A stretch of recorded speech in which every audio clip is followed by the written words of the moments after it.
Imagine getting paid just for sharing your thoughts on products and services you use every day. With Survey Junkie, it's that simple. Click on the link in the video description to discover how you can start earning today by taking surveys. Walmart is pushing back against a new state safety policy that would require retailers to make costly upgrades to thousands of stores. The world's biggest employer says that installing panic buttons throughout its New York stores, as would be required by the new law, would be prohibitively expensive and do little to protect workers. The New York State Senate passed the Retail Worker Safety Act, which would impact most major retail chains like Walmart and Target, on Friday. Now the bill is awaiting the signature of New York Governor Kathy Hochul to become law. The panic button provision of the law requires that any retailer with 500 or more employees nationwide install a fast alert system throughout their stores so that employees can quickly contact help in the event of an emergency. Retailers would be allowed to choose between various security systems, including installing standalone panic buttons, providing wearable safety devices, and using a mobile phone-activated network. Walmart and other large retailers have voiced their opposition to the law since it was first drafted. Dan Bartlett, Walmart's executive vice president of corporate affairs, told Reuters on Friday that they expect to see many more false alarms than actual emergencies under the law. 8 out of 10 times somebody thinks something's going on, there's actually not, he said. Walmart recently created the position of first chief safety officer, hiring a representative in April to oversee the security of the company's millions of employees.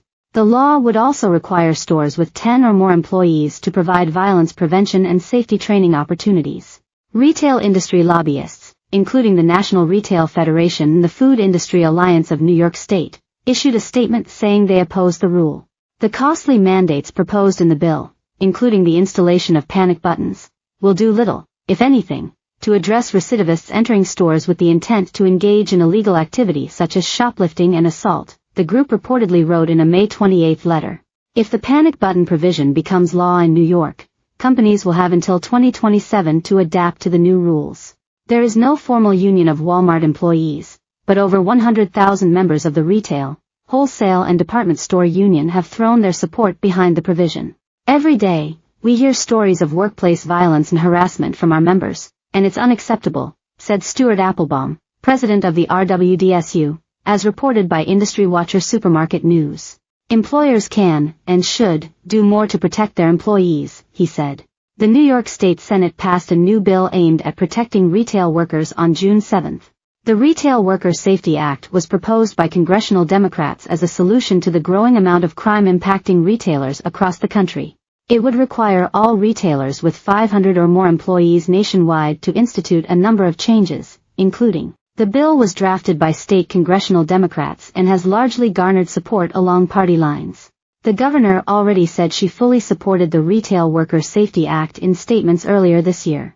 Business owners and retail workers are facing increased stress and financial strain, and New Yorkers are concerned and frustrated running simple errands at a local pharmacy, grocery store, or retail shop, she said, per Supermarket News. In her proposed state budget, Hochul also increased the penalties for assaulting store workers along with the funding for law enforcement to police retail spaces. State Senator Jessica Ramos said the most important aspect of the bill was its emphasis that workplaces should have a plan in case a problem arises. Employers and workers should think about a course of action in advance, in the hopes that they will never have to use it, she said. Walmart did not immediately respond to a request for comment by our channel.